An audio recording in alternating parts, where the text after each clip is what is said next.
everybody. Welcome to episode 52 Yeah. of the LegionsCast. Right show as well. It's a great show and number. It's a great show. It's a great number. Oh, boy. Here we are. We got some great stuff to talk about. I am your host, Lord Steve Bisciotti, and with me is Emil Wickman, also a host today. Len can't make it, but that's okay, because we have a great guest today in Nate Baertsch. How you doing, Nate? I'm good. How are you guys? Just don't tell Chris. Don't be telling Chris that I'm on the show right now. No, He's not slapping me for horseman work. He's going to be slapping me for Jesus work. Oh, Yeah. Oh, Jesus and horseman work. Look at you. I guess. Yeah. You're doing it all. yeah, that's the whole. I can't do it all, but I can try to pick and choose, and I try to pick good ones. So there we go.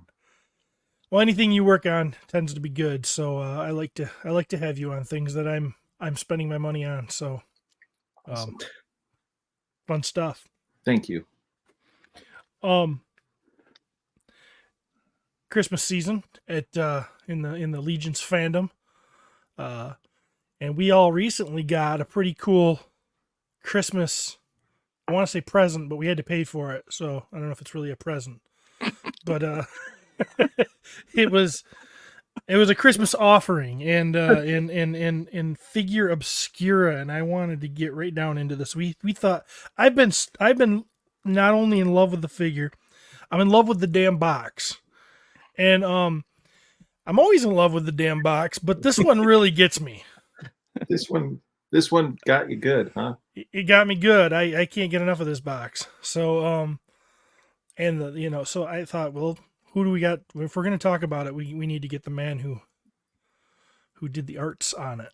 So I did some paintings under great direction from Mr. Jeremy Gerard, director of sales and marketing at Four Horsemen Studios. Yeah, it's a distinct privilege and all that, right? Distinct privilege. Yes. It is a distinct privilege. It's a good one. It is. But there's only one guy that has that tagline. Right? Only one. Yep. oh, Awesome. and well, about the Figura Obscura, that is one of the moments. Actually, it's something negative about this that you don't often get annoyed with me, Stephen. But when we started talking about this Figura Obscura, I was kind of like, I want to go and hide because I accidentally. Tell everybody what you said. Okay, yes, I will. But I mean, we're among friends. I asked. I just asked, who is this guy? It was nothing mockery. It was nothing negative. It was just an honest question. Like, who is this? Because when Sun Wukong was released, I was like jumping around. It's like, wow, this character. And when this character was released, I was like, so who is Jacob Marley? Did you post that? Like, what? Did you post that question? No. It I would have been was crucified, or something. That would have been funny. Yeah, well, receiving Steven's reaction, that was not funny. That was not Christmas spirity at all. Yeah, it wasn't. You remember, Steven, and you feel a little bit regret because you should have, been more tender to me. I don't feel regret at all. What? Who doesn't know the story of A Christmas Carol? Who doesn't know who Jacob Marley is? Why? What do you have to say for yourself? Is it Sweden? Is it a country? Is it a whole country I have to be mad at, or is it just you? But it's not just me. So nobody knows it in Sweden? Because everybody knows it in America. Everybody. Well, I would say that in Sweden, it's a European writer. It's a European writer. Come on. No, it's Swedish writer. He's Swedish. No. Dickens I was is just gonna try. If you were like, what? No, I mean, of course I know the story, but I don't know all the names of the characters. There are not that many characters. Whatever. So I know Scrooge. Everybody knows Scrooge. Yeah. So thank if you didn't know who Fan was, I would let that slide. But Marley, Everyone knows who Fan is. Anyway, it's a great figure, and let's move on. You know, it is a great figure, and it's a figure of a story that I love. I'm a huge Christmas Carol fan. Steven, I've cried in your couch to Christmas movies. Yeah, but that was what movie was that? That was National Lampoon's Christmas Vacation. I don't know why you were crying. It's funny. No. Anyway, moving on. That's awesome. So Nate, where did Emil leave? Yeah, he's gone. Just didn't want you guys to see me cry. Okay. So Nate, how are you? Were you at all? I mean, I think most people are at least vaguely familiar with this story. Yes. How were you like? Were you a fan of this to any degree, or is it just one of those things you know because you're around and you absorb pop culture? It's more the latter. I mean, I grew up watching Scrooge and A Christmas Carol stories. Definitely preferred the Disney versions, the Muppet versions, that kind of a thing. But I love the story, and I've always loved the kind of the redemption aspects of Scrooge and what he has to go through. And of course, if you're going to throw ghosts in the story, I'm going to be all ears. So yeah, I mean, I wouldn't say I had a deep understanding of the story, other than what I just said, and then working on this project definitely added even more. But the ghosts and the haunting and the Christmas, that doesn't just make it fun enough that I would think it would be something you could get excited about. Oh, I was definitely excited about it. Yeah, when I first heard about it, I was very excited about it. Very much so. Awesome. And yeah. So how much did you? I mean, so how does this work? They're making a Marley figure. Mm-hmm. They come to you. Mm-hmm. You say, Nate, we need a box. And so is the figure pretty much put together at this point when this happens, or is it like you're getting sketches? Are you getting renders? Are you getting a fully painted figure? And it's like, we got to have this thing in 2 weeks, or how's this work? No, it's I had first heard about it at last LegionsCon, like LegionsCon 2022. We were at the studio, and that's when it was. We usually sit down when I'm out there and we go over schedules, and that's when that was brought up. Excuse me. So yeah, and at that point, even when I was at the studio, I hadn't really seen anything on it. It wasn't until I got home, and when I started working on the box, that's when I reached out to Eric and Jeremy and those guys and said, hey, can I see the figure for this box? And at that point, they are Eric had renders, but I didn't see everything. Like for example, right now at my house, there is no Jacob Marley figure. Like mine is in the mail. It's in the FedEx on its way to my house. So Really? So no spoilers. I don't know what's in the safe. I have no idea. In all honesty. So it's going to be a surprise to me. I'm not on the Cabal. I'm on the Cabal here and there, but if anyone's posted it, I haven't seen it. So do you like that? I do like yeah. Yeah, and I've said that before. I enjoy surprises. For example, LegionsCon this year, even in last year, it's a little like Christmas for me because I haven't seen what this big mythic wave is going to be. You know, I have a general idea, like I have a loose, high level knowledge of the waves that would be coming out and the factions and that kind of a thing. But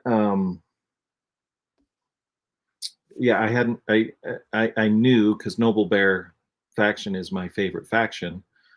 And I was very excited about it. Eric and the guys know that about me also. So they intentionally just don't send me stuff or show me anything on that.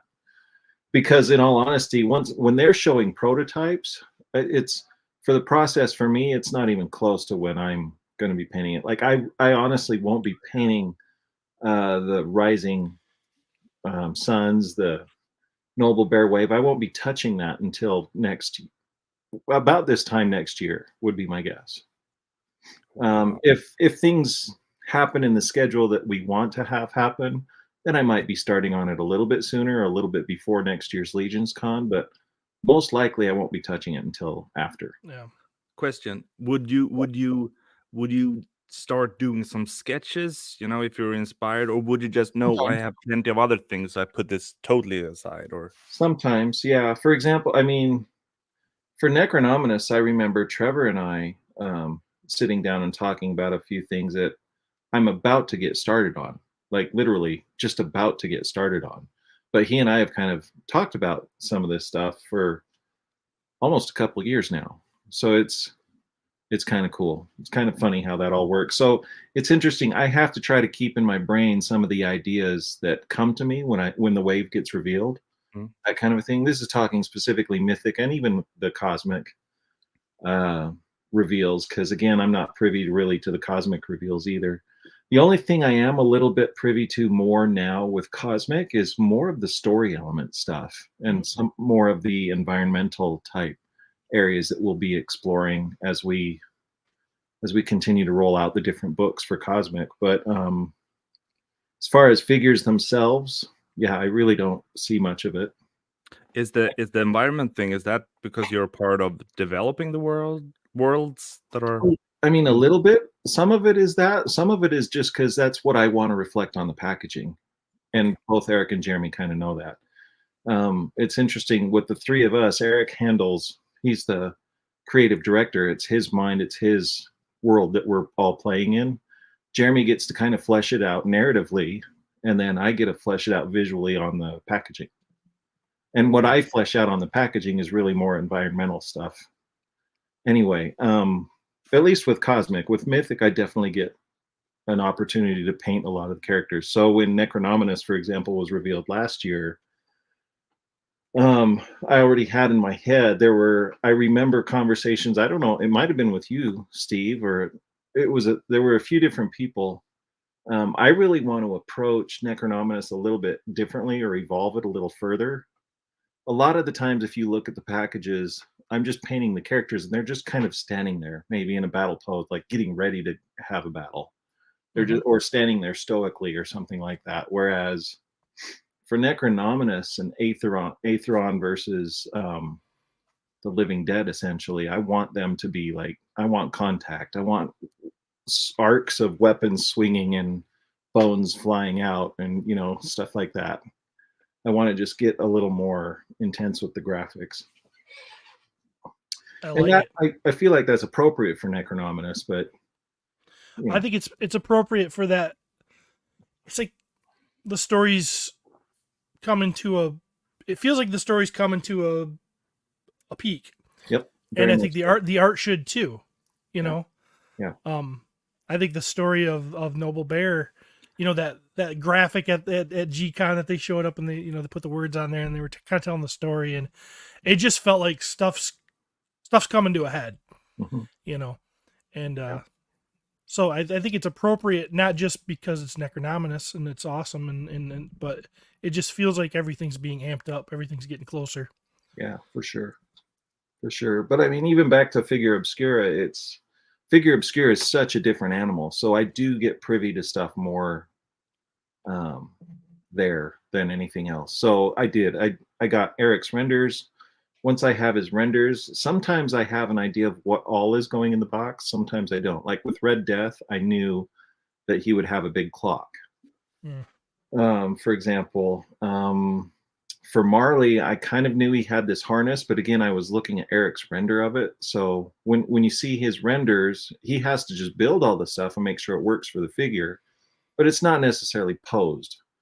So as we've seen, as people have been posing Jacob Marley with the harness on and with the chains and everything, and like some people are getting elaborate with like tying up the, you know, making him look like he's floating with all the stuff around. It looks so cool. I don't ever have that kind of image in mind going into it, unless I inject my own imagination into it. But for the most part, and you've seen that with previous Figura Obscuras like Father Christmas. I just wanted a nice, really cool picture of Father Christmas just walking off away from the village because he's kind of done his job and he's moving back up to the North Pole and getting ready to build some more toys. But which is why, and you'll notice also, I intentionally left his satchel. It's empty. It's done. Like, Yeah. you know, that's the morning. That's Christmas morning on that cover. So he's done his job and moving on. With Sun Wukong, I definitely wanted to explore more of that Japanese or Chinese brush pen style. So that's why I approached it that way. And he's clearly fighting off demons, which is what he does through the vast majority of the Journey to the West whenever he's out and about. So I try to capture that kind of a thing. With Marley, though, Jeremy very much had, like, one of the first things that Jeremy said in our meeting when I found out it was Marley, he was like, that cover, that wraparound cover, we have to have the knocker just big front and center right there. So a lot of that art direction came directly from Jeremy. There it is. Yeah. Yeah. And that was fun. That was so much fun. Like, actually, it's one of the funner portraits I feel like I've painted in a long time, just because I could, even though it's a statue, there's still just so much character in that. That was just so cool to do. So cool. I love it. So iconic. I mean, that's, yeah. I mean, Emil wouldn't know because he doesn't know, that's a huge part of the story. And then the whole knocker thing. And Yeah, because the knockers are talking to him. Yeah. Oh, yeah. Did you? Oh. Good job. Oh, maybe Nate. Nate did a good job. No, I was telling you good job, Emil, for knowing something. I mean, we all know Nate did a great job here. Yeah. Might be the first time you said I did a good job in like months. Yeah, so I'm thankful for this. Thank you for this opportunity to receive the thanks.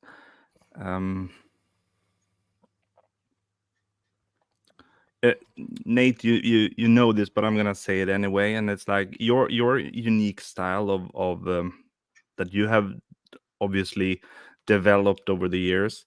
Where I tried to ask you questions about this in the past, but you know how you bring out the lights and the darker areas, how you make everything. There is no question coming up here. I just want to say that I love how you use your style of painting to create such a variety of things. Thank you. Because making a battle scenes of the Legions boxes or Father Christmas, it really is that way, that just enjoying your art, just to watch it, you have to just accept all this now, because that's really something that just seeing what you do, whatever you draw, I appreciate that immensely, so I just wanted to, that's it. Awesome. Thank you. I love your way of doing art. It is very something to be said about, your style, and then, it's in like Arethyr and all this fiery, scary, hellish kind of things, and then he can go and do a Christmas card. And yeah, I can see you're using different techniques sometimes and different things and everything, but it still feels like you, no matter what you do, and it works. And it's really amazing. That's awesome. I appreciate that. That's something me personally as an artist, I've never felt I've had.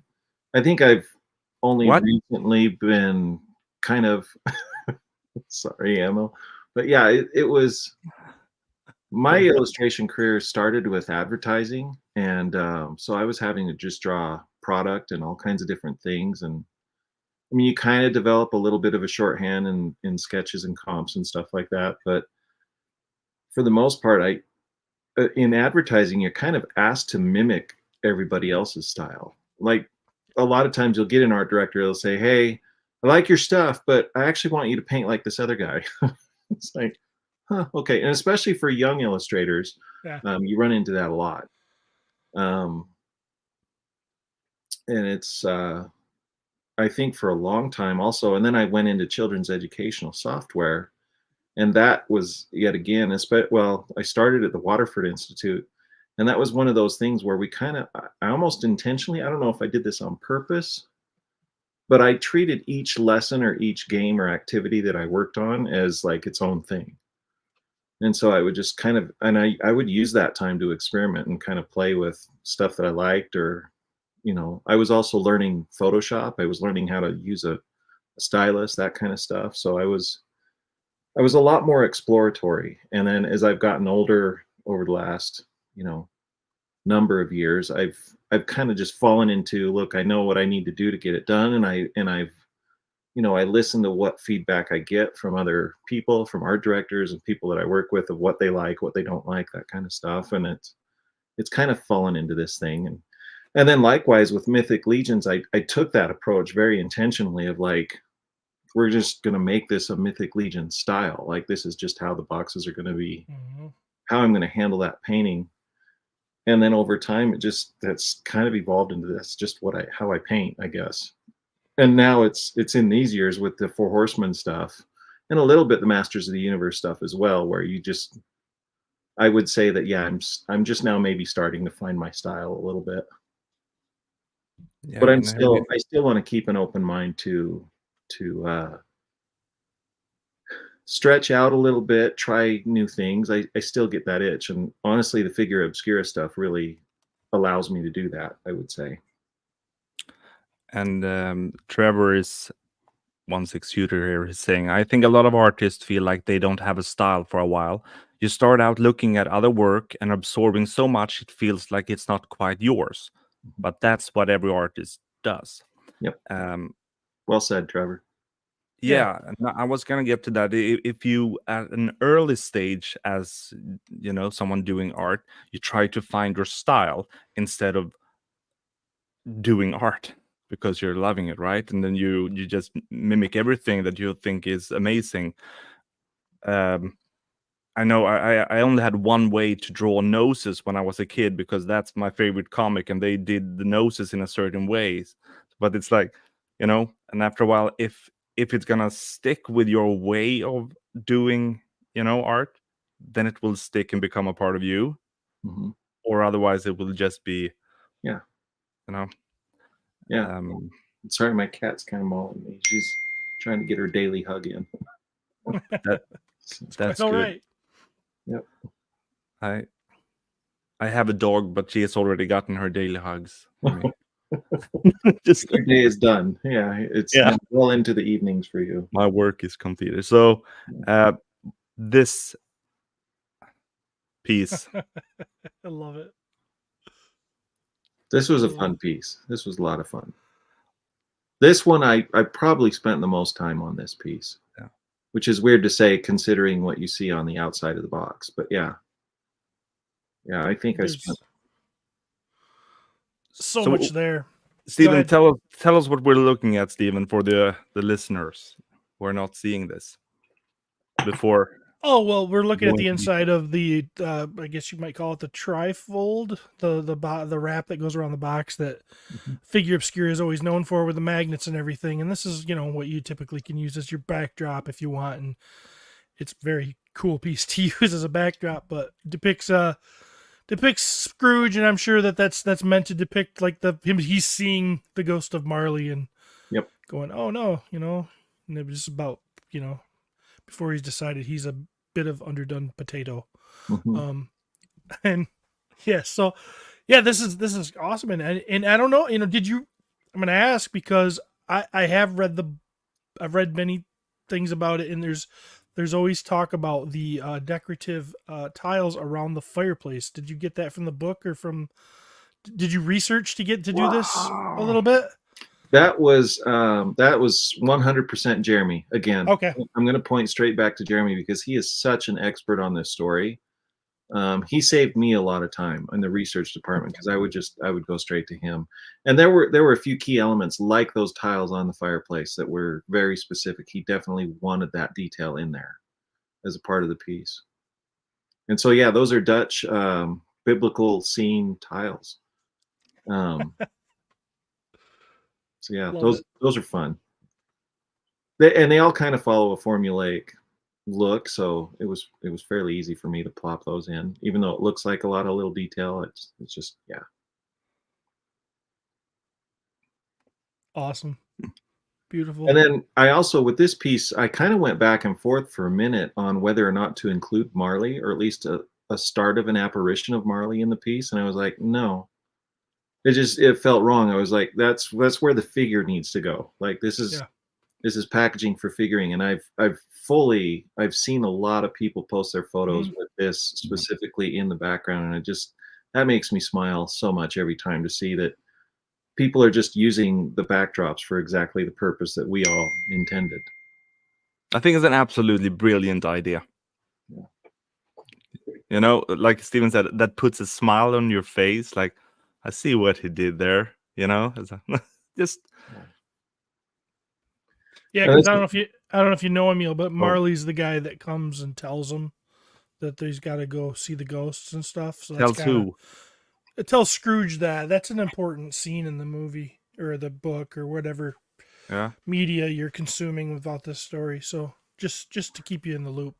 From the Muppets version, I don't remember Marley looking that scary. There was two of them in the Muppets version. There was Jacob and Robert Marley, and they were the old men from the Muppets. Mm-hmm. And they had the chains. Marleys. Yeah, they had the chains. Rap. Yes. They sang the song.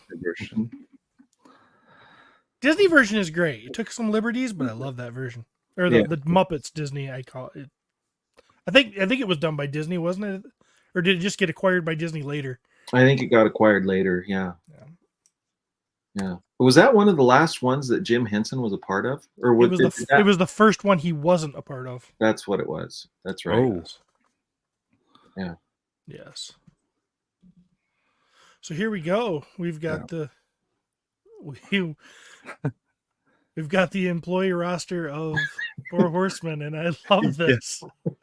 Yeah, and we've heard so much about this already, but it's just so brilliant. Thanks. I had fun immediately. It was all inspired by George's beard, frankly. Really?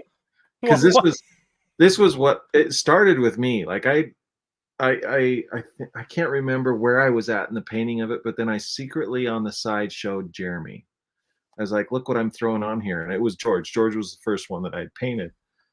And he was just like, oh, that's awesome. That's so great. That's going to be so funny. And then I just, the more I thought about it, I'm like, I've got to throw in a bunch of ghosts in here. So let's just pick and choose from the studio a bunch of different people, and I just had fun with it. It was and the big brute scaled one has a lot of chains to keep it in check. Yeah, I intentionally put a healthy amount of chains wrapped around his arms. That guy, and I honestly, I could just see him bursting through those chains anyway. Yeah, but is that feels like Shadow Weaver? It feels like the Undertaker to me. Oh, I behind no. Yeah, they're just kind of ethereal, you know. Some look like Jawas, some look like Shadow Weaver, some look like they're just hooded specters, you know, kind of a thing. And that one was not intended to be Cookie at all. I stand by that, but I mean, it has enough of the Cookie vibe that everybody was like, and it's Cookie. So happy birthday, Cookie. Yep. Happy birthday, Cookie. And so is Sherry? Is Sherry looking now? Go to the direction she's looking, Emil, please. So is that George and Sherry down there walking together? No, that's just a couple. I had toyed with maybe making that guy Cameron, but I've got other ideas for Cameron.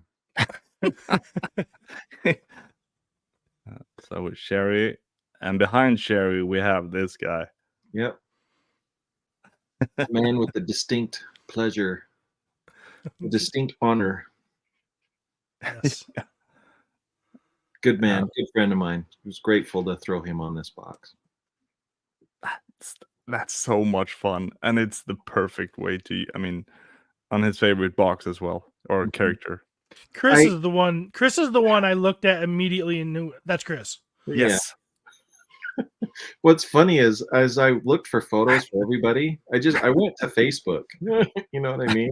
Yeah. I just went straight to Facebook and looked through their various photos of them that is posted on the interwebs and just grabbed the one that I thought, yeah, this will work. It looks so scary. Yeah, there was awesome. one where he was screaming in particular for Chris, and I was just like, that's perfect. That has to be. Sorry. Going back. Yeah. Here we go again.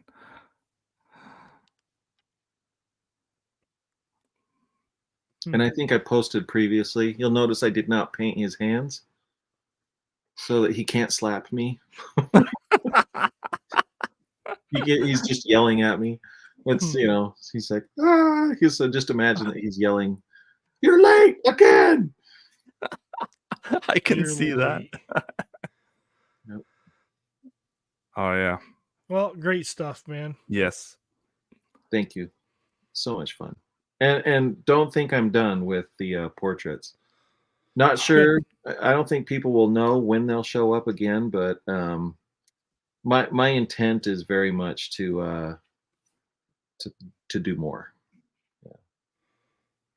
That sounds very fun. Very I love fun. to have that to look forward to, you know, because every phase, every box that you will do, people will be like, yeah. Is that Wait a minute. Mancuso? Yeah. Is that just yeah. And this illustration of the postcard or the greeting card, Christmas card, yeah. Christmas card, yeah, it illustrates exactly what I wanted to say before. Like you can do the epic battle scenes, and you're using the same kind of style. You can see, or you feel it's the Nate Baertsch style, but you feel something totally different, you know. And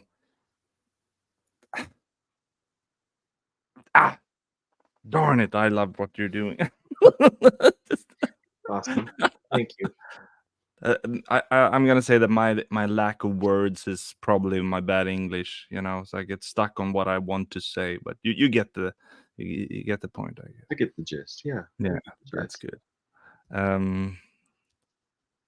Let's see. Yeah, I guess what we're looking at here for folks that are listening, we're looking at all the different other pieces of art that get used for different items. We call it. This is maybe bad to admit publicly, but George and I refer to this stuff as the PMS after any Figura Obscura thing, because it stands for pins, shirts, and mugs. Pins, mugs, and shirts. Yes, of course. And shirts. So we say, yeah, we need all the PMS stuff now. Works great. And but that's what we're meaning is, yeah, the mugs are fun. I enjoy working with George. I like doing these new metal mugs that like we did with Red Death and like we did here with Marley. I don't think moving forward it's always going to be a metal mug, but I can probably guarantee that George will always push for one anytime that he can. Because they are fun mugs, and I enjoy having mine. I think they're the coolest looking mugs. Yeah. But they're the worst function. Yeah, you can't put it in the microwave. So I mean, it's great for like a tea or a coffee. They don't keep stuff warm very good. Not for a long time, no. Not for long. Like this mug. This mug, yeah. I like. But I don't care. They look cool, so I will buy them. Awesome. Show it, Steve. What did you show up? Huh? Oh, my this is my Christmas Father Christmas mug, and that's like one of my favorite mugs because it's big. You can put a lot of coffee in it, and it keeps stuff relatively warm. Yeah, it's awesome. The T-shirts are always kind of fun too. I usually take every Figura Obscura box has a portrait that's done. That started way back at the beginning with Krampus. I did a nice high detailed portrait on the front of that one because, again, we didn't know what we were doing exactly. But then I used that and then duplicated it on the side as kind of an astral ghostly version of Krampus.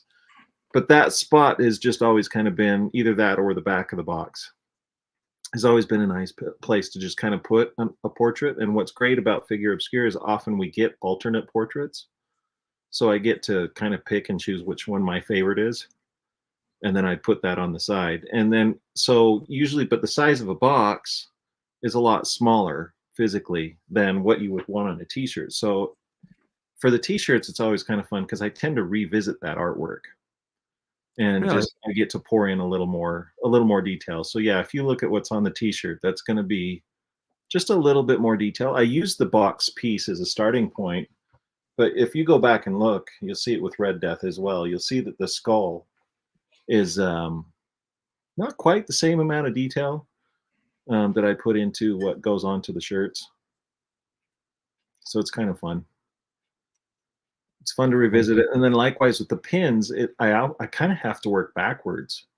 I tend to I'll still pick the higher quality one that I did for the shirt, and then I'll go back and kind of dumb it down or at least simplify it back down to its core colors so that it can be produced as a pin. So it's kind of an interesting working process. It's probably not effective. Like, there are probably artists that are screaming at me right now saying, why don't you just do it the first time? And all this stuff. It's like, I don't know, cuz I just do my thing. Cause Yeah. People are always gonna have opinions and saying, but I don't see them doing this stuff now. Yeah. Okay. So Was that the last? you I don't also have don't the, think, just sorry to interrupt again, no. but I also don't think we're done with Marley pins. I think George mentioned it on the 4-ish o'clock at one point. It would be fun to do that knocker as a pin and actually have the little ring on it, like move. That would be cool. Yeah. That would be cool. So if there's ever a reason for us to redo Marley, then maybe we get another pin at that time. That would make sense anyway. That would be sweet. Yeah. By the way, this box cover, there is something. I mean, it's a door knocker, but it's so epic. You know, it has a weight to it, like, you know. It was fun. It was interesting because in my brain, and I think a lot of artists start this way, is like, it's like, well, I'm putting a knocker on a door. It's like, doors are not the most artistically fun thing to paint. It's just a big flat piece of wood, usually with some decorative trims here and there, that kind of a thing. And I remember researching and looking up images of old doors in England specifically. And for whatever reason, one that I came across had this crazy reflection on it, just by the nature of it being a glossier paint on the door and having it be an older door. And so I tried to kind of capture that a little bit here. So you know, if you look at the door, the door itself kind of has a metallic quality to it, or it has a weird ethereal light that's hitting it somehow. So it's always important for me, at least when I'm working, to, in moments like that, when you know that the subject matter itself might not be overly interesting, to still try to kind of take a little challenge upon yourself and make it interesting, make it fun, make it a little more extra, as it were. Well, that's it's going to be the cover of a thing. That's exactly how it came across to me. Is you see, you think of old, what we see on TV anyways. I've never been to Europe, but those, or even just old, maybe like an old Irish pub where they've got that kind of dark wood that looks like it's heavily lacquered, and it's very shiny and reflective, and looks like maybe it was painted 17 times, and that's what it kind of looks like we're looking at. And then the ethereal, like, light or mist or whatever that is around it, it's a great, you pulled it off beautifully. Thank you. Yeah. So you don't have the figure yet, though. No. Lame. I know. It is what it is. I mean, everybody's got to get their figures. So the guys at the warehouse, they do a great job of getting everything out as fast as they can. And it always just takes a long time to get from studio to my house. It's I bet you it does. always has. So Yeah. I should look. It'll probably show up tomorrow while I'm leaving for Designer Con. Of So, course. yeah. Steven, did you say that this is your favorite Figura Obscura so far? This is my favorite Figura Obscura, but I'd be lying if I said that I'm probably biased because it's a subject that I really have been a big fan of. I would like to say that this would be my favorite if it wasn't that, and I truly don't know. Because I really, really, really think this is great. Yeah, I'm really excited to get mine. Really, really excited to get into it. See what's in that safe. I'm so sorry we can't talk about that on this show. I mean, we could talk about it if you wanted to. You could just spoil it for me, but I've not seen it. you don't have to. We showed it on the. Either. No, we I'm showed waiting it- for mine as well. Yeah, We showed it anal on the cleaning. least in the last My Wife's Gonna Kill Me. We showed it. You showed it there. Okay, I can spoil it. It's a frisbee. that's awesome. So it's just a little That frisbee. Scrooge has Totally stolen something Chris Marley. could probably throw in there too. It's just a frisbee. Yeah. So Like a back adapter is in there or something. Mhm. So, Yeah, it's a leather strap. yeah. Yay! So Emil, what is your favorite Figura Obscura they've done so far? Oh, it's definitely Sun Wukong. And Yeah, is that because of your attachment to it, or do you think that, like, if you didn't know who any of these characters were, would it still be that one, you think? I would like to have this in hand before I can give an honest comparison. You know, I really have to say that because I like the pose of him. You know, the I can't say, but before I get this in hand, it is definitely Sun Wukong. I went totally bananas when I saw that one. Can we just pause for a second and just talk up Trevor for just a minute? Let's No. do it. No, not at all. Okay. There's sorry. no talking up Trevor on this We podcast. can't do that? Can't do that until he's on the show, I guess. I Is don't. he, is he ever invited to the show? I'm not a fan of Trevor sometimes. Okay. I'm kidding. Of course we can. I No, I love to tease him. Yeah, both with Sun Wukong and with actually with all of them, but I would say certainly Jacob Marley as well as Sun Wukong. Like Trevor's photography work was phenomenal. Like just what he's able to do. It's fun too because I remember at the studio talking with just the guys and I think Trevor appreciates this too of just with Figura Obscura, he actually has the figure in hand. Like he doesn't have to worry about prototype stuff at all. It's like he's able to really, really push these figures further than he could with prototype pieces. So it's always fun and it's always a treat for us. Like I always love getting that little text from Trevor that says, "Hey, check this out." Bling. And he's showing me some of the photos that he's taken of the figure, the packaging and that kind of a thing. I'm blown away every time. And this is no exception. Like Jacob Marley, I mean, if this doesn't tell that story, I don't know what does because it's so good. Yeah, this is one of those photos that you can really get lost in, you know? Yep. And I love how it's loosely kind of inspired by what I did on the box, but it's like he took it another few steps further. And I love that. I love that about his work. It's just so cool. Yeah. The reflection, I mean, you're dealing with warm lights and then cool dead guy, ghost guy, and it's really, I mean, it's almost split down the center of the picture, and if you were to put a 45-degree line across one corner and split it to the next, it's almost warm tones and then cool tones. It's really fun. Yeah, absolutely. The other thing is what he's able to capture here is this feels like a ghost. Like it doesn't look like a solid figure standing there. It feels ethereal. You almost get the feeling like he had taken the figure here and then just, taken it in Photoshop and taken down the opacity to 50%, of the whole figure, and then you realize no. This is just photo magic. Yeah, that's what it is. good lighting, good composition. I mean, it's not just snapping a photo. Trevor absolutely is a master of telling that story with the lights and with everything, making sure he's gathering the right mood, the soul of the piece, I guess. I don't know. So there we go. There's our love for Trevor. Yeah. Yep, couldn't get those are tough tiles. Yeah.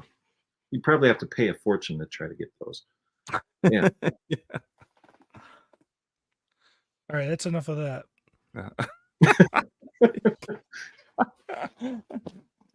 Do you have a favorite Figura Obscura, Nate?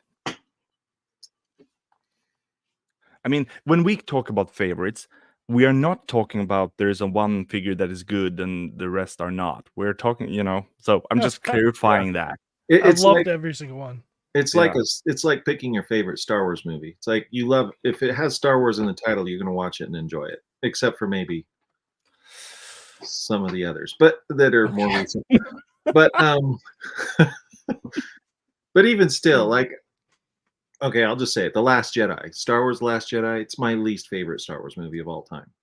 It's just so bad. But anyway, I'm with you. So not Luke Skywalker, and that's a whole other rant. And I know that you guys have already covered this years ago, but an old man Kyle, I think, is probably on the same page with me there, if I remember correctly. But I try to cover it weekly, but Pete gets in my way sometimes. Yeah, that's understandable. But with Figura Obscura, it's kind of the same way. Only there's not a bad egg in the bunch. They're all so good. The one that I keep going to frequently, the Headless Horseman is still very, very cool for me personally. I've always that is the best Halloween figure I could ever think of for myself and for my own collection.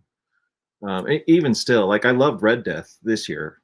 Red Death is a phenomenal figure, but if I had to pick between which is better for me, the Headless Horseman, I still feel kind of scratches that itch for me. Agreed. I love the Headless Horseman figure. It definitely is. It's just so extravagant, and I really love Animal Rider 2-packs. Yeah. So, which goes back to He-Man and Battle Cat. Of course, yes, it does. And, so this is one of those figures that me and Steven had another of our discussions when the Headless Horseman was released. Mm-hmm. But I can see that. I can cut you some slack there. You could. Yes, because the Headless Horseman story is pretty American. And I could see. I had seen Sleepy Hollow though. Yeah, but that really isn't even the story. I enjoy the Johnny Depp version. I enjoy it, and it's fun, but it's very different than what the real story of Sleepy Hollow is.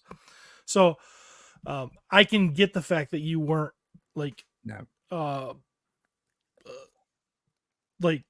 educated or on that story very well. That makes sense. Now, not knowing who Marley is and Scrooge makes absolute no sense to me. Because but we're not talking about Marley now. We were talking about the Headless Horsemen. You're cutting me some slack, and you're also giving me some education because I saw the Disney version after that. The cartoon. Yes, you watched it at my house. Version what?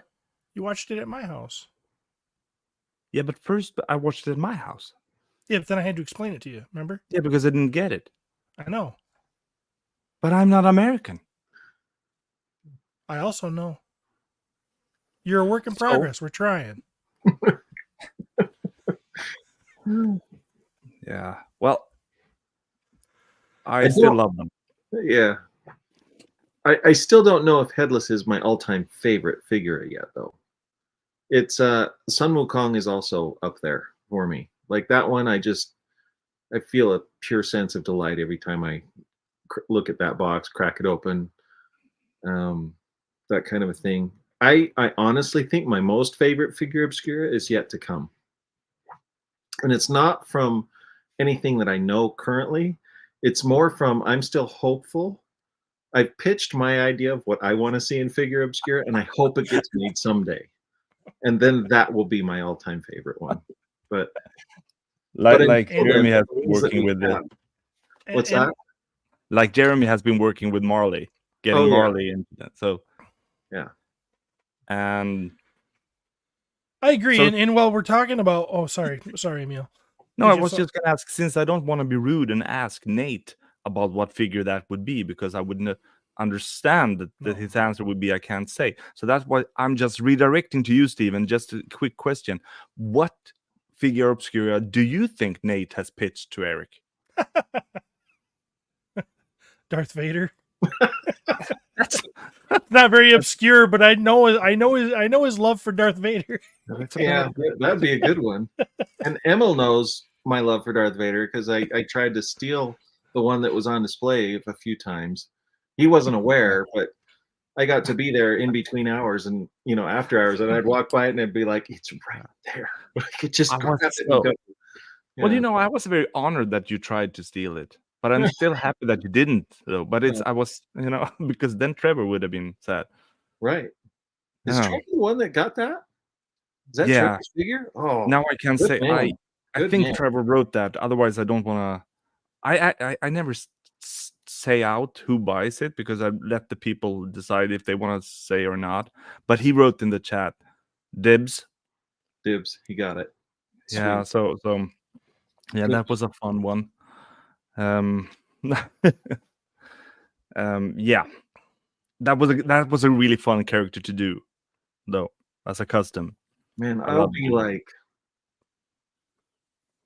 I think I'll be 120 years old if that one ever becomes public domain. Exactly. So- That would be some time. But Yeah. so that was a bad guess of you, Steven. I'm gonna say Yeah. that was a bad guess.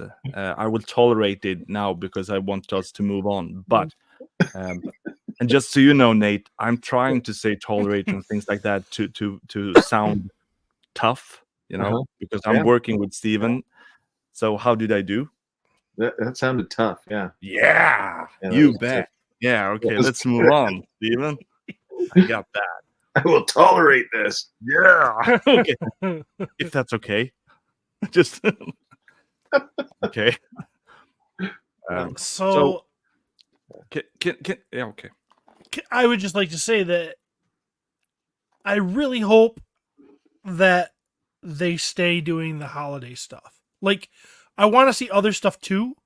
Like, I want to see your Sun Wukong Kongs and whatever else they throw at us. I mean, I'm down for anything, but I really hope that they don't just stop doing the Halloween one or stop doing a Christmas one, because I think now that this is the third Christmas one we get, it's starting to feel like a tradition, and it's starting to be something that I'm like, something to really, it kind of makes the season feel like the season. Yeah, most definitely. It's funny because while we were out at LegionsCon, we were joking about how it feels like a holiday in and of itself. Yeah. And so we're already noticing traditions that could be cropped out of just that mythic weekend, or that whole mythic week of G-Con and intern for a day and all that stuff. It's it feels like a holiday to all of us. So yeah, there's some fun traditions that are popping up. I as soon as I got back to work, I instantly told my boss I need a week off in 1 year again. Mm-hmm. So oh yeah, already booked? Yes. So yeah. Yep. Not missing it forever. And of course I'm not missing Steven for anything in the world. But don't tell him that, because he thinks I'm soft and showing emotions and stuff like that. But I'm gonna be tough. I'm gonna be Stoic, my friend. Stay stoic. I'm trying. This is okay. So I was I'd like to say something about you, Nate. Not to put you any higher than we've already had, because we're talking here. But I'd like to just say since we get the chance to talk like this, I would like to just share my first meeting with you. Ah, cool. Just and that was, I'm gonna start by showing this photo here with everyone. This is actually this is actually only me and Steven. This photo is 2 years ago at G-Con in the lobby. The G-Con live had started inside, and me and Steven are the only one who are waiting outside. We just taken a COVID test. We're waiting 15 minutes.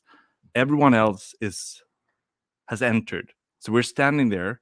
We're just, if the test comes back bad, then we can't enter G-Con with everyone inside. So this is just before we met. Yep. And when we got in there, the live was there. Everyone was super positive, but the live had started, so people had to, not whisper, well, talk in a, lower volume. Mm-hmm. And a CB had already set the tone when we got there, the lobby, before the live started. He was shouting like, "Hi!" And you felt welcomed right away, but also starstruck, and I remember when we entered there and we were gonna take some seats, and I saw you, and I got super starstruck, and it was like, yeah, really. And it's so Steven is just laughing there, but okay, I'm admitting that was a big moment. Like, okay, there are not. That was great to see you, and I was like, I'd like to sit and talk to you, but I didn't dare to. So I went and had a seat just a little bit from you. But then you got there. You moved and sat next to me and just That was on the hi, couch. welcome. This is cool. Was it on the couch or was it at the table? First, it was by the chairs looking, but we had, after that, I'm going to show one more photo. This is it. This was in the couch. Yeah. There we are. Yeah. So that was it. And I just wanted to, that was one of the things that set the tone for me, meeting the whole studio and everyone there, and that tone was, of camaraderie and friendship and just that whole thing. It really, because don't meet your heroes, right? Right. And then you're like, okay, well, I don't have many heroes, but I mean, I look up to you and Eric and the work, because that's the art that I love, and then you meet and realize that, oh, thank God, they're wonderful people as well, So I just wanted to share that moment because that was, something that I cherished. That is very cool. Thank you. Thanks for sharing that one. I just remember at that time seeing you and knowing who you were and being a fan of your artwork also, and just seeing you guys coming in and just being excited to see you face to face. And if I remember, I gave you a big old hug and that kind of a thing. It was just like, yeah. And that's often how it is. It's just, I'll never forget my first meeting of the Horsemen. It was, gosh, we got to go way back to, I think it was like 2004. It would have been my first time down at San Diego Comic-Con. And I don't know how I finagled it, but I had like a pass that let me in a little bit early on that Wednesday night or whatever it is. And I beelined it right for the Mattel booth because they were putting out still, this was the Masters of the Universe 2000X era still. It had been going on for a few years already, or a couple years anyway. And I was a huge fan of the Horsemen at that point, largely because of the Masters. And then knowing full well that Mattel and the Horsemen were going to be revealing new stuff at San Diego Comic-Con. So like I said, I just beelined it straight for the Mattel booth. And there's Cornboy just putting up the two prototypes for, I think it was like Sorceress and Hordak and stuff that was going to be coming out as figures, or at least they were hoping that they would come out as figures. They never did, of course. They ended up coming out later as Stactions. But just looking at CB and just telling him who I was, and he immediately knew who I was Also, he was just like, Yeah. "Oh yeah, Nate." And, it was a similar. I would say probably a similar experience to you and I meeting for the first time, kind of a thing. And Yeah. it's just one of those things where, man, it comes from the top of Four Horsemen Studios. We're just at the end of the day, we're fans of this stuff. Yeah. We love that we get to do what we do, and we love that fans appreciate it. And if it weren't for the fans, we wouldn't exist. So of course there's a love and an admiration there for everybody also. So and it's just cool. It's such a good community to be a part of, frankly. It really, really, really is. It's the only Yeah. toy. It's the only toy community I really want to be a part of Yeah. anymore. Yeah. I mean, I'm not saying it's the only thing I collect, but I'm not. I love the new GI Joe Classified line. I'm not hanging out in GI Joe Classified Facebook groups though. You know, Right. Right. and so it Yeah. is really cool, and yeah, it's cool. So, So- are you going to ask him what you want to ask him, Emil? Yeah, if that's you were part of doing of the work with the Tweeterhead Trapjaw, right? Yes, sir. So before that, I'm gonna show. Nate, are you aware of Emil's obsession with Trapjaw? I am. Oh, okay, good. I just Yep. want to make sure you Yeah, understood. in fact, I think at one point I was trying to, and this was online, trying to convince Emil to put a pre-order in for that trap shop. It's like, you want this, don't you? You know, the Emperor line there from Return of the Jedi. And so I have a niche. The Trapjaws need to have, not the Filmation version. I don't want the pink one. I want with the black legs. Yeah, you want the toy version. Yes, I definitely want the toy. So all versions of Trapjaw that I have, they are versions of the toy version. So this is something that I also saw in the studio that I Yes. took photos of, and this is the 2-up, right? So this is, of all the things I saw in the studio, this was like, wow, that one, and Now, do you have the NECA statue? This one? I do not. You don't. This one I do not have. Oh my. So seeing this was like, I haven't even dared look at what that thing must be running for on eBay. no, Oh. but I haven't. But then, what we're talking about now is this one. Yes. Tweeterhead. Yep. The Tweeterhead version. And yeah, you talked to me about this, and Steven has talked to me about this. Like, are you really a Trapjaw fan if you don't have this one? Are you real? And I was like, Steven, the figure is twice the price if you buy it in Europe. It's twice the cost. And he's like, so are you poor? And I was like, what? No, I am. So what are you talking about? Yeah. Yeah. No, okay, he didn't say poor, but I just want, his people would believe that. Anyway, so a couple of days ago, because I've been thinking, I've had this in the cart for some time in different websites, and it's like, and then I've been like, I have nowhere to put this. Okay. I have kids They are and big. stuff. Yes. But a couple of days ago, I pulled the trigger, and I have Did it? yeah, I have it on pre-order. I just like, who am I fooling? And if I was at, since I sold customs at LegionsCon, I was like, if I ever gonna buy a single piece of Trapjaw for myself, it's like, I need this. I just need this. So Awesome. now I'm very happy, and Awesome. I have no idea where to put this. You'll figure it out. Yes, I will. That's what I figured, because I need it. I want it. I don't. So this led me to your design, because looking at the list of people being part of the creation of this, there are a number of people. Yeah. And there are a number of people working with the design.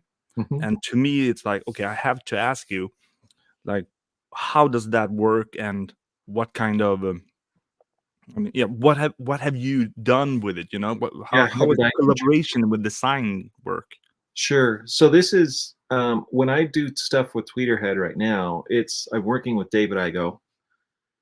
And David Igo he's kind of the creative director for it. And he has a vision already in his mind of what he's after with any of these, what we call them, the legend versions of these characters.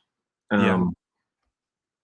And he very much on there was already he'd already worked with a couple other concept artists, and they had come up with some amazing concepts and sketches. I think at one point, so oftentimes David and I will hop on Skype, and he'll show me stuff that he's working on.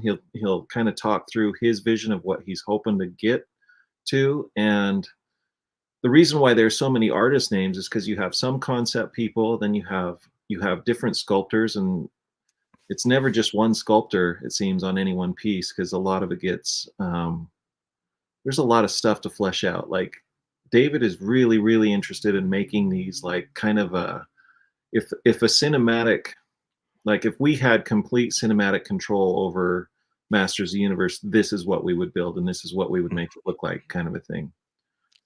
So we want it to kind of function and work as if it were in real life, as it were, or if you could see it on a movie screen, that kind of a thing, but still maintaining and keeping true to the essence of who the character is. And I think a lot of times David pulls me on because he knows I'm such a hardcore, old school Masters of the Universe nut that he knows that he could take it way down a direction that might be the wrong direction. And so he'll often use me as a thermometer gauge of like, yeah, this still feels like Trapjaw, or no, this isn't Trapjaw at all anymore, kind of. And then I'll usually do a few sketches and whatnot. I think if I remember right, for Trapjaw, I ended up doing a final once over, kind of on top of someone else's concept art, and then it's like passing around the same piece of paper in school, and we all just kind of draw our idea on it. So it feels very similar to that. And so I remember putting some final touches of it for the Mattel approval sheets before we even start sculpting it. And then likewise throughout the process, I remember at one point David he was trying to pose it, and he had a specific pose in mind, and he was just like, you know what, I'm just not feeling it. It's just not singing to me, kind of a thing. And so he actually sent me the ZBrush file. And so I opened it up in ZBrush and I pushed and pulled the pose around and kind of got it to another place that's close to this. I don't think my pose is exactly the same as what he's got going here, but it's a lot closer, like, so he lets me kind of play and do all kinds of little things. And a lot of the stuff that I'll do, it's never really tight finished artwork. It's very rarely tight finished. In fact, I had just done a piece for him recently on another character, and we were honed in on this character's part of this character's costume. I need to be careful about how I say, like, I don't want to give away gender. I don't want to give away that kind of stuff, but it's like, we'll literally hone in on specific areas of detail, and then we'll just flesh those out. And then we hand it back to the sculptor, and the sculptor takes our idea, and they also are allowed to put their creative spin on it, which is, it's a very different process, but it's pretty fun. It's actually a lot of fun. Does that mean that you are you kind of coming in the situations like you always add a certain kind of details, and then Sometimes. when someone else is like, oh yeah, that's typical him of adding those stuff, and yeah, that's good, Sometimes, yeah, sometimes. And again, lots of times David will just let me play concept artist or designer on my own. And so I get to have a moment where I get to think of this character a little bit out of the box also, and then hope. Like, for example, the one I worked on just recently, I did a take that is very, we'll just say, safe and classic to what that character's is and what that piece is. And then I did another take, which is, it's like leaning towards it, but it's not exactly what it is. So it's a little bit removed, but it works with the overall piece, like thematically and all that kind of a thing. It all works together. So And it was one thing that was fun about Trapjaw that you may appreciate, and I don't know if I told you about this. I can't remember if I told you about this or not, but the initial concept that David was talking about with Trapjaw was he was like, all of the tech on Trapjaw, I just want it to feel like I don't want anyone to go in and sculpt actual hard body sculpture, like really fine machined, robotic type stuff. I want all the technology on Trapjaw to feel like it was like some orc took a hammer to some metal and just pounded out the shapes for it, kind of a thing. Tony Stark building it in a cave. Yeah. Yeah. So he's like literally taking knives and swords and stuff and cutting into them like if he were a blacksmith, kind of a thing. It's like, yeah, I know this is a chunk of metal, but I'm going to make it my chunk of metal, and I want it to look like this. And so he just hammers the crap out of it and comes up with what he has. That's pretty cool.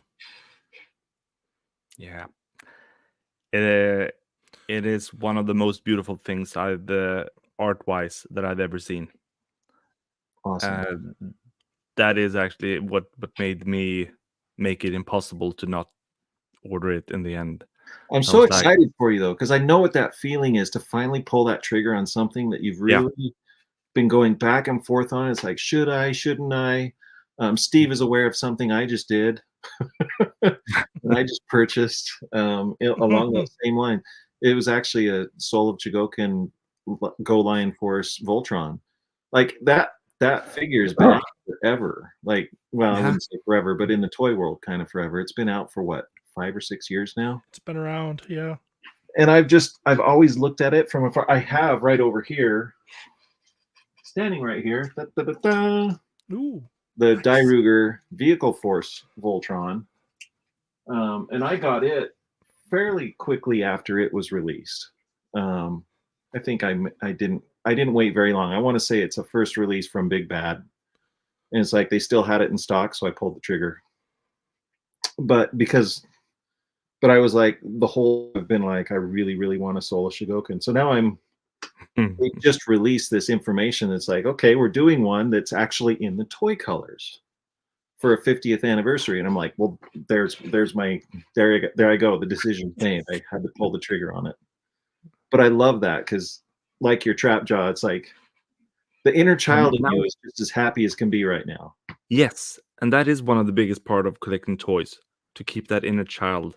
And then you have friends like Steven, who is like, when you're excited to say, I just ordered the Trapjaw, it's like, and his reply is, about time. Well, I mean, He's got to keep you tough. We I've have been talking about it a lot. We have probably had 6 lengthy conversations over since that thing was premiered. Yes. About why you should get it, and I know, it's like, well, it's a lot of money. But when I tried to think about, it's more like I'm trading toys for toys, then it's okay. That's how but I can motivate it anyway. I want this one, and I'm so happy that it's gonna be mine. I'm excited for you. I'm genuinely excited for you, Emil. That's at awesome. least you can stop at Trapjaw. What? At least you're able to stop at Trapjaw. I know, and that's what I'm thinking when I see all your wonderful statues that you have, Steven, because I love them. They're so beautiful. But that is the only thing that I'm thinking, like, yep, I have Trapjaw, that's one. But all of them, if we could talk about the Tweeterheads, I mean, that would be nuts. You would have to, but they're beautiful. Yeah, I have a few myself, and there are others that are coming that I know I'm gonna want. So it's like, where to put them? So, yeah, well, it's challenging. Trapjaw got me into all of this. The Chrono version got me into Mythic Legions. Got me, I mean, with most of the people that I talk to in my spare time or free time or in my life, and the best hobby in the world, and meeting you, meeting Steven, meeting everyone here. It's like, so Trapjaw led me down that path through Chrono. Yeah. He's probably still one of my favorite homage characters. Yeah. And I would not say no to a second version. Yeah. I agree. Especially with all the cosmic stuff. May have to Yeah. do that on my own, but yeah. I've Yeah. I actually have a chrono box that I just opened the other day because I'm like, it's time. I need to fix my own custom trap jaw. There are, with the cosmic parts and everything. It's like so that's, well, we love what we love. Yes, Very cool. we do. Very cool. So Nate, you mentioned earlier that you are a Noble Bear fan. Yes, sir. How excited were you with the reveals at G-Con? I mean, recency bias aside, I don't care if it's recency bias or not, but this is my favorite wave that has been revealed, I think, ever. I mean, Wow. there's a proper Viking in there, right out of the gate. I mean, I love the Vikings and Mythic, and I love the fantasy element of the Vikings and Mythic Legions as it was before. But I love that Diego is so expertly has such expert knowledge as well on things Norse mythology related and just Norse and Viking related, that he was able to give so much input. And I love that Eric listened and absolutely implemented a lot of that stuff. I mean, it's gorgeous. Like, and that's just starting with the first. I don't know if we need to turn this into an episode of going through every single figure in that wave, No, but yeah, seeing that Viking was amazing. I love Nieve. Nieve is probably right there. I can't pick a favorite. I think she kind of bubbles up to the top each time a little bit for me. Mm-hmm. And it was kind of fun talking to Eric because he was like, yeah, I figured that one would probably be right up your alley. There's a little bit of a Nate Baertsch-ism in Nieve there. He knows that I really enjoy just powerful, like Tila, for example. Tila is probably my most favorite Masters character. And when I say Tila, I mean, it's the Green Goddess. Everybody kind of knows my history with the Green Goddess as well. But in my mind, Tila and the Green Goddess are kind of sort of one and the same, even though they're two different. Yeah. They are two different characters, but They're definitely linked. there's absolutely a link there. And I mean, I like all the monsters. It's funny because there's Tila that's probably up at the top, but then my immediate next favorites are all the monsters. Yeah. They're really, I mean, the human guys are cool, but the monsters are where it's at for the most part, I would say. It's funny when I think of that Noble Bear wave. Now that some time has passed, the first thing I think of is Atlas and the Bear. Yeah. Also, yeah, those two alone. And I think you've said this before on a previous show, that you can't help but feel a little bit of a connection to like He-Man on Battle Cat. I said that at G-Con at the reveal. Yeah. And it's like, yeah, I get that with Atlas and the Bear. So it's that's also my favorite. Nieve's my favorite. The Viking's my favorite. That's the Bear my favorite. So but what I was gonna say is that it's the first thing is Atlas and the Bear, but the second thing is Nieve. Is that how you say your name? And it typically, I want to keep telling myself that I like the Viking second best, but she's just a really cool figure, and she's just like, I'm very excited to get my hands on that one.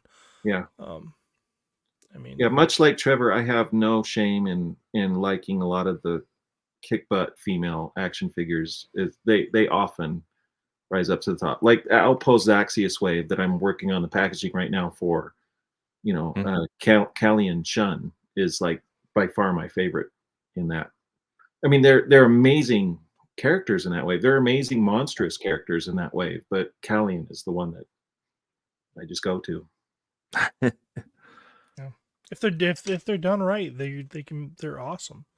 And if they're done right, what does that even mean? Isn't that with any character? It's like if the female characters are done right, then they're. Sometimes I'm not necessarily talking about Mythic Legions, but there's sometimes I don't like them. Yeah, they're in the Marvel universe. There's certain female characters that I'm just like meh. I'm very meh on. And one thing I've actually always appreciated about Eric in general, and just Four Horsemen in general, is, and this has been talked about a lot, and it bears repeating here, just that when they make a female character, they make her relevant. They make her, I guess the best example is what I often go to is a conversation that Eric and I had on roast Google dinner way back. And Advent of Decay was either about to launch, or it was launching, or it had just launched. And I remember Eric talking about Advent of Decay and being nervous about it because it was so female heavy, because of the new parts and all that kind of a thing, the 2.0 body. And we talked on that show just kind of some of the philosophy that he and I share, and it's that, yeah, there are the guys that like Slave Leia in her bikini, but there are guys that love that, and sure, there's a place for that. But for Eric and myself, far more interesting depiction of Leia was in her Bausch outfit when she was in disguise. It looked like just a kick butt bounty hunter. I mean, that was an exciting portrayal of a kick butt female action star person, character in a story, that kind of a thing. And you see that throughout. I mean, that goes back to like Seventh Kingdom. When you look at Queen Alexandra, they jokingly did a swimsuit edition of her, but I mean, even then, that swimsuit edition of her wasn't like overly revealing or immodest in any way. She just happened to show a little more skin. But really, I mean, the armor wise and the designs in her look and everything like that was just awesome. Like, you can see different influences of various other women in different cultures, and the way they kind of trickle down and become a part of Eric's design aesthetic. It's just so cool. It's just way cool. Isn't it so that, okay, we're sidestepping a bit, but I mean, there are a number of shows and movies and toy characters that are lazy written, and this is more obvious on female characters, or at lazy written female characters make them look silly, make them try to be, I don't know, but I keep pushing Steven to watch the show Arcane on Netflix. That is my favorite show, my absolute favorite show, and both the male and female characters are well written. The characters are very different. They're not the stereotypical. They're not one kind of characters, but they're strong because, I mean, and like you said, they feel relevant. They're not just filler figures. So they're not objects we're reacting to. I think at the end of the day, they're not an object. They shouldn't be. It's exactly a human being. It's a woman. It's like, let her be a character.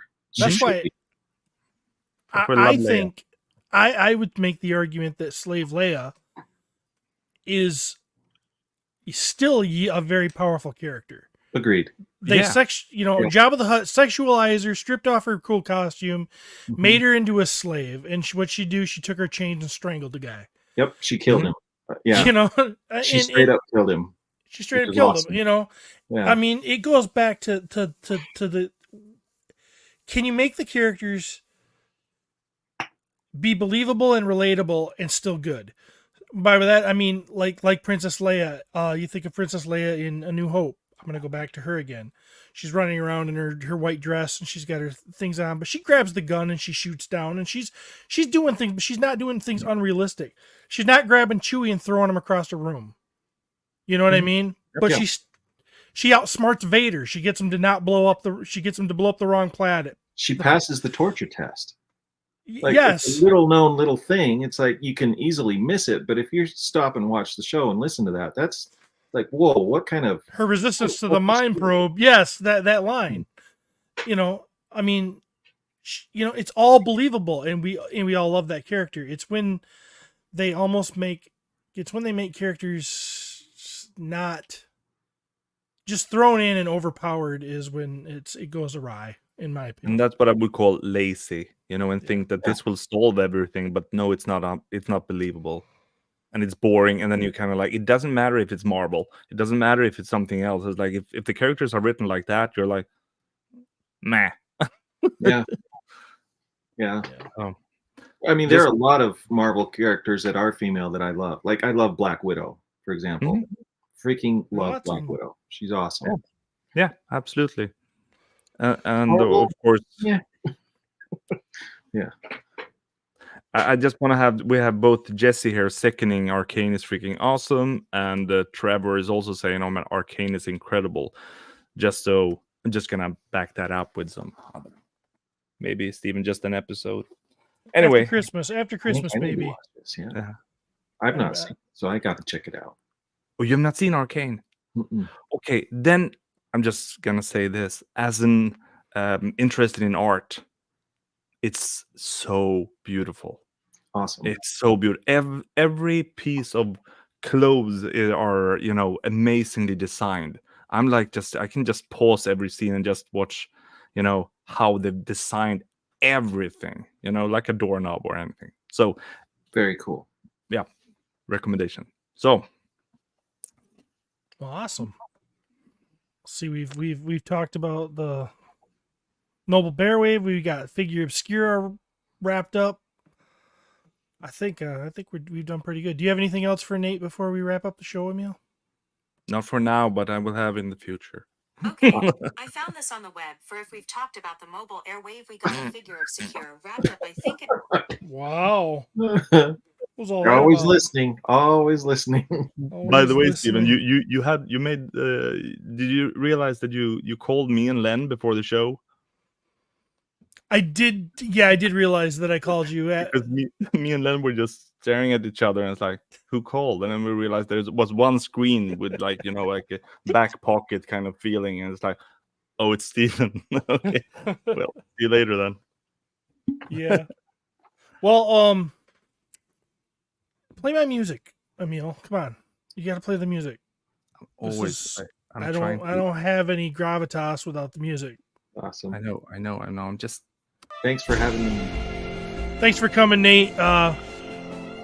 Hope everybody enjoyed that. We will be back in a couple of weeks. Maybe we'll do a little Christmas thing here on LegionsCast. But until then, we'll catch you all around the lands of Mythos and Cosmerium and Figure Obscurium.